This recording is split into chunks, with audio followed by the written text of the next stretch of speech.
ତମେ ଜାଣିବା ଦରକାର ସେ କିଏ ଆଉ ତାର ଅଭିଜାତ୍ୟ ଆଉ ତାର ଇନକମ୍ ସୋର୍ସ କଣ ଅଛି। ଆଚ୍ଛା ବାବୁ ତୁମ ନାଁଟା? ଜୀବନ ପତ୍ର ମୋ ବଡ଼ ଭାଇ ଆପଣଙ୍କ କମ୍ପାନୀରେ କାମ କରନ୍ତି। ଓ ତୁ ତାହେଲେ ମୋ ଫ୍ୟାକ୍ଟ୍ରି ଶ୍ରମିକ ଜଗନ ମହାପାତ୍ରର ଭାଇ। ହଁ ଆଜ୍ଞା। କଣ କରୁ ଆଇନି ତୋ ଇନକମ୍ ସୋର୍ସ କଣ ଅଛି? କିଛି ନାହିଁ ଆଜ୍ଞା। କିଛି ନାହିଁ ଅଥଚ ମୋ ଭଉଣୀ ସହ ମିଳାମିଶା କରିବାକୁ ସାହସ କରୁଛନ୍ତି। ଆମେ ତୋ ଭାଇ ଜଣେ ମୋ ଫ୍ୟାକ୍ଟ୍ରିର ୱାର୍କର ଜଣେ ଚାକର ହୋଇ ମାଲିକାଣୀ ସହ ପ୍ରେମ କରିବାକୁ ସାହସ ଦେଲା କେମିତି ପାରେ? ଆମେ ଦାଣ୍ଡ ଦ୍ୱାରର ଧୂଳି ହୋଇ ଘର ଭିତରର ତକିଆ ଆଗକୁ ସାହସ କରୁ କେମିତି? ନାଇଁ ଭାଇ କଥା ମୋ ଜୀବନଠାରୁ ଅଧିକ ଭଲ ପାଏ। ଆଉ ତମେ ଯଦି କନେକ୍ସନ ନବ ତାହେଲେ ଆମେ ଦି ତ ମ୍ୟାନେଜ କରି ନବୁ। ପଚାର ତୁ ୟା ପାଖରେ କଣ ଅଛି? ଦିନକୁ ଦି ମୁଠି ଦିମୁଠା ଖାଇବାକୁ ଦେଇପାରିବ ତୋତେ? ଭଲ ପାଇଁ ଖଣ୍ଡେ ପିନ୍ଧିବାକୁ ତାର ଦବା ଦରକାର ଅଛି। ଦେଇପାରିବୁ?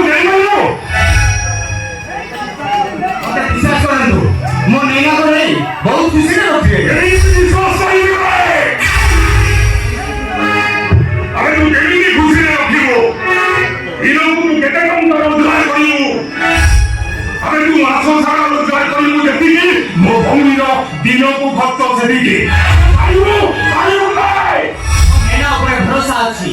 ମୋ ସୀମିତ ରୋଜଗାରରେ ସେ ସାରା ଜୀବନ ସାଥି ଦେଇ ଚାଲିପାରିବେ। ନାଇଁ ସେମିତି କେମିତି ଥିବ? ନା ସେମିତି କେମିତି ଥିବ?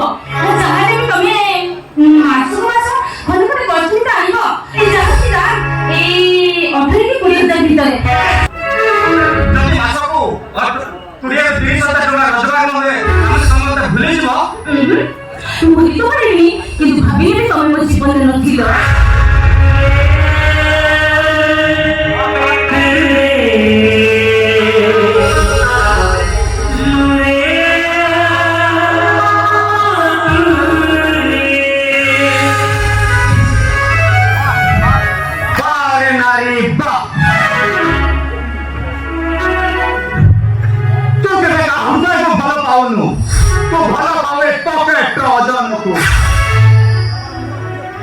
ଗୋଟେ ପ୍ରେମର ମୂଲ୍ୟ ଗୋଟେ ଫାଙ୍କା ଆୱାଜ